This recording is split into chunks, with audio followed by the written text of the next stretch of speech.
आज मैं आपको नेचुरल बाईपास के बारे में बताने जा रहा हूँ। आपने बाईपास ऑपरेशन के बारे में तो सुना ही होगा, लेकिन नेचुरल बाईपास के बारे में शायद नहीं सुना होगा। नेचुरल बाईपास यानी नेचुरल मेथड से या नेचुरली अपनी हार्ट की जो नलियाँ होती है उसमें जो ब्लड जो सप्लाई होता है हार्ट के मसल्स को, वो नेचुरली बाईपास हो जाता है। उसको नेचुरल बाईपास कहते हैं।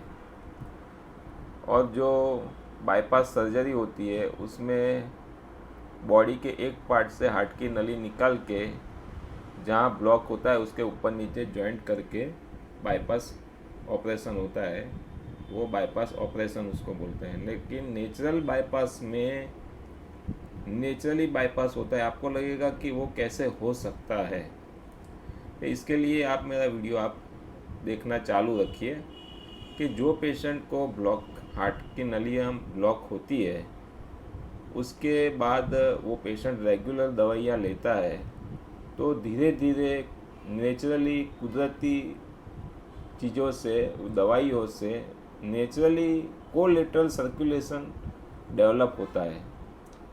ये कोलेटरल सर्कुलेशन ऐसा होता है कि जो ब्लॉक होता है वहाँ से हार्ट के मसल्स में ऑक्सीजन कम पहुँचता है, लेकिन नलियाँ नई डेवलप हो जाती है, कोलेटरल सर्कुलेशन डेवलप हो जाता है, इसीलिए हार्ट के मसल्स में ऑक्सीजन का सप्लाई बढ़ जाता है। इसकी वजह से पेशेंट चलता है तो भी उसको चेस्ट पेन होता नहीं है और पेशेंट एक्सरसाइज भी कर सकता है।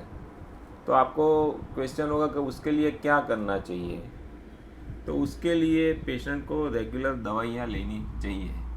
रेगुलर दवाइयाँ लेने से हार्ट अटैक होने का जो रिस्क होता है वो बहुत कम हो जाता है और फिर पेशेंट की जो हार्ट जो होता है उसमें नेचुरल कोलेटरल सर्कुलेशन डेवलप हो जाता है। फिर पेशेंट चलता है तो उसको चेस्ट पेन होता नहीं है।